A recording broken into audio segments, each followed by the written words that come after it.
আমি একজন কলেজ পড়ুয়া ছাত্র। কিছুদিন আগেও আমি মুভি গান প্রভৃতি দেখতে অভ্যস্ত ছিলাম। আল্লাহর রহমতে এখন এসব ত্যাগ করতে সক্ষম হয়েছি।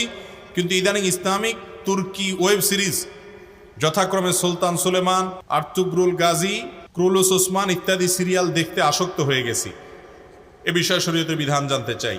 ভাইরা আমার, ইসলামের ইতিহাস জানা অনেক গুরুত্বপূর্ণ, কিন্তু ইসলামের ইতিহাস জানতে গিয়ে যদি আপনি ফিল্ম দেখতে হয়, আর সে ফিল্মে যদি নারী পুরুষ সমান তালে অভিনয় করে এবং পর্দাহীনতা থাকে, অশ্লীলতা থাকে, সেখানে যদি মিউজিক থাকে, সেখানে যদি হারামের উপাদান থাকে এবং সেটা দেখতে গিয়ে যদি আপনাকে হারাম জিনিস অবশ্যই দেখতে হয়, অ্যাভয়েড করার সুযোগ না থাকে, তাহলে ইসলামের ইতিহাস জানার নাম করে সেরকম ফিল্ম দেখা জায়েজ হওয়ার সুযোগ নাই।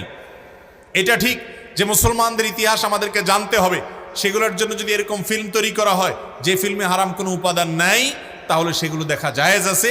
এবং এ ধরনের ফিল্ম যেগুলোতে হারাম উপাদান নাই, যেগুলো মানুষ দেখতে পারে হালাল, যেগুলোতে মিউজিক থাকবে না, নারী পুরুষের মিশ্রণ এবং পর্দাহীনতার যে ব্যাপারটা সেটা যদি না থাকে, তাহলে সেরকম ফিল্ম দেখা জায়েজ আছে এবং সেটা বানানো জায়েজ আছে। কিন্তু এরকম ফিল্ম দেখার নাম করে, ইসলামের ইতিহাস জানার নাম করে ফিল্ম দেখলে সেটা গুনাহ হবে সওয়াবের পরিবর্তে।